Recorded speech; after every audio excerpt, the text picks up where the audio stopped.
At exactly 10 a.m. British time, the late Queen of England Elizabeth II started her final journey from Balmoral Castle, where she passed away at 96 years of age on Thursday. The Queen's oak coffin, draped in the Royal Standard for Scotland with a wreath of white flowers on top, made its way out of the castle, escorted by the Queen's daughter Princess Anne and flanked by security. A more personal level, I suppose. I mean, how do you feel?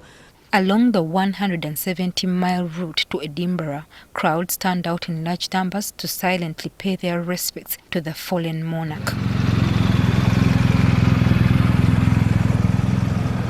On arrival in Edinburgh, the coffin was taken to Holyrood House, where it will stay overnight.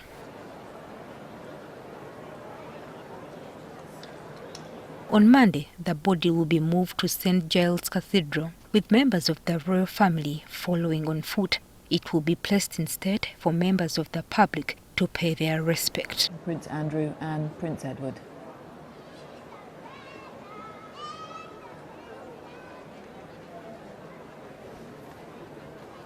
At 5 p.m. on Tuesday, the Queen's coffin will be taken by hearse to Edinburgh Airport, where it will be accompanied by Princess Anne on a flight to London. The coffin will be driven to Buckingham Palace, where it will be received by the King and Queen Consort and a guard of honor.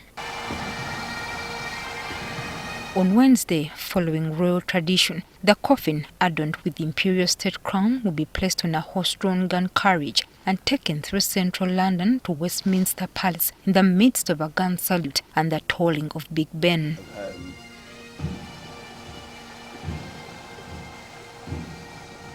The coffin will be placed on a podium where the Queen will lay in state for 4 days for people to pay their respects.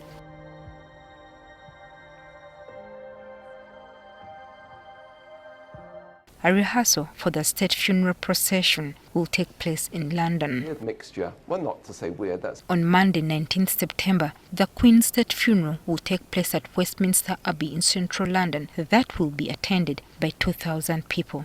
The Queen's coffin will be taken to St. George's Chapel at Windsor Castle, where she will be finally laid to rest at the King George VI Memorial Chapel, where her mother and father were buried, along with the ashes of her sister, Princess Margaret. The Queen's late husband, Prince Philip's coffin, will also be moved from the royal vault to the Memorial Chapel to be placed next to that of the Queen.